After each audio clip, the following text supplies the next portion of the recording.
चिंटू अपने माता पिता के साथ सोहनपुर गांव में रहता था। उसके पापा एक गरीब मजदूर थे।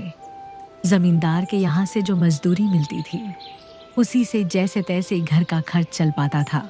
ऐसे में अगर कोई और खर्च आ जाता तो ऐसा लगता जैसे सिर पर कोई पहाड़ टूट पड़ा हो।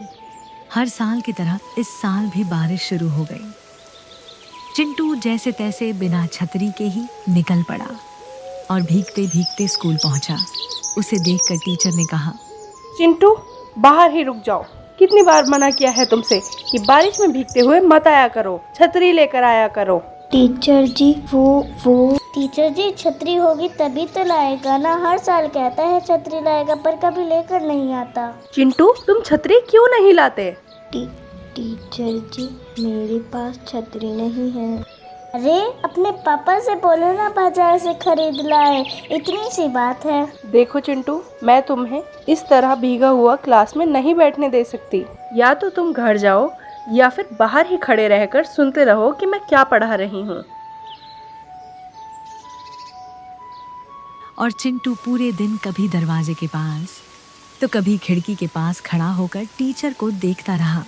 दूसरे दिन उसने सोचा कि बारिश होने से पहले ही स्कूल चला जाएगा, लेकिन जैसे ही वह घर से निकलने लगा तभी अचानक बारिश शुरू हो गई। अरे ये क्या, ये बारिश तो जोरों से हो गई।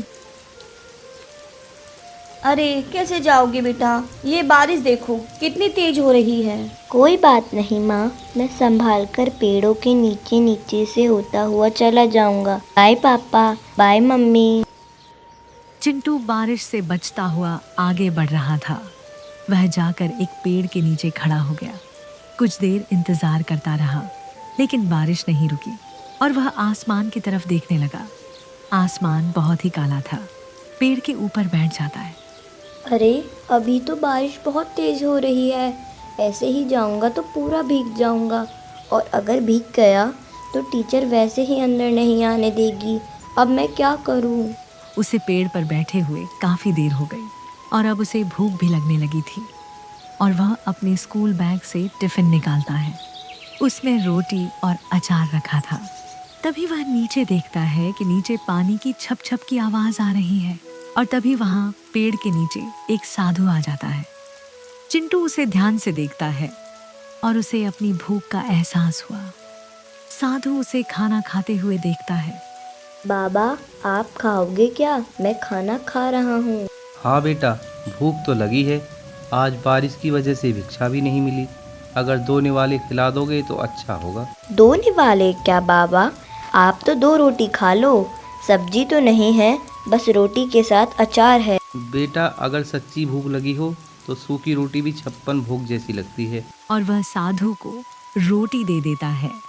पर बेटा, तुम पेड़ पर क्यों बैठे हो? बाबा, बारिश हो रही है ना, अगर मैं ऐसे ही जाता तो पूरा भीग जाता, इसलिए मैं बारिश से बचने के लिए इस पेड़ पर बैठ गया। तुम्हारे पास छतरी नहीं है क्या? बाबा, पापा से तो मैंने कहा था, उन्होंने कहा देंगे। ये लो बेटा, मेरे पास एक छतरी है, तुम इसे लेकर रख लो। कमाल है बाबा, आपके पास तो छतरी होते हुए भी आप भीगते हुए आए। बेटा, हम साधु छतरी का क्या करेंगे? हम तो प्रकृति के हर मौसम का आनंद लेते हैं। बेटा, तुम्हारा दिया हुआ खाना खाकर मेरी आत्मा पूरी तरह तृप्त हो गई। खुश रहो। इतना कहकर साधु वहां से चला जाता है और चिंटू भी छतरी लेकर स्कूल की तरफ पहुंच गया। जब चिंटू इतनी अच्छी छतरी लेकर स्कूल में पहुंचता है तो सभी बच्चे चौंक जाते हैं। अरे चिंटू, छाता होते हुए भी तुम इतना लेट क्यों हो गए? अब तो स्कूल की छुट्टी का समय होने ही वाला है। छुट्टी के समय बहुत तेज बारिश हो रही थी।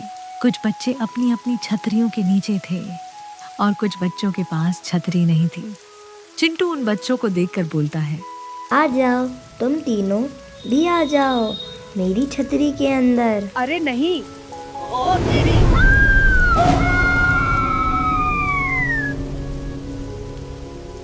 गप्पू, तुम भी आ जाओ मेरी छतरी में।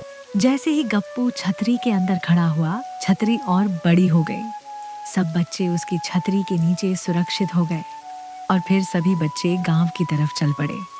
ऐसा करते हुए गांव के बहुत से लोग भी छतरी के नीचे उसके साथ चलने लगते हैं।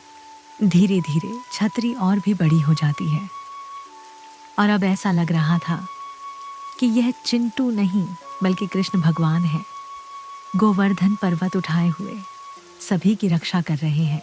अरे जमींदार साहब, आप यहाँ क्या कर रहे हैं? कोई काम था तो मुझे बुला लेते।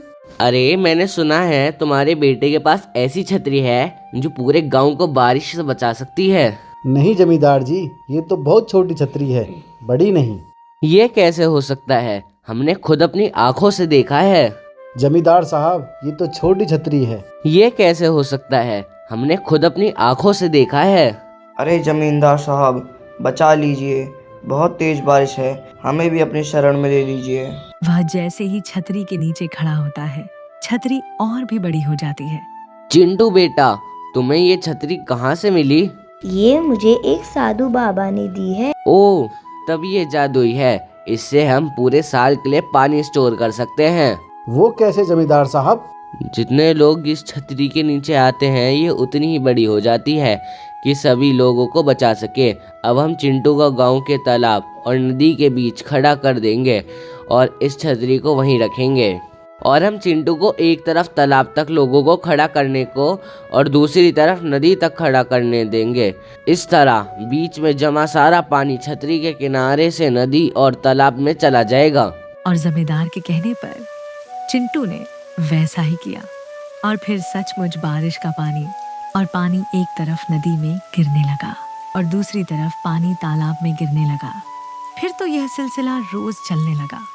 जब भी बारिश होती, नहर और तालाब कभी नहीं भरते, बल्कि उन खेतों को भी बचा लिया जाता जिनकी फसल ज्यादा बारिश के कारण खराब हो सकती थी। और फिर पूरे गांव में चिंटू की ख्याति फैल गई। क्या आपने हमारा चैनल चेक किया?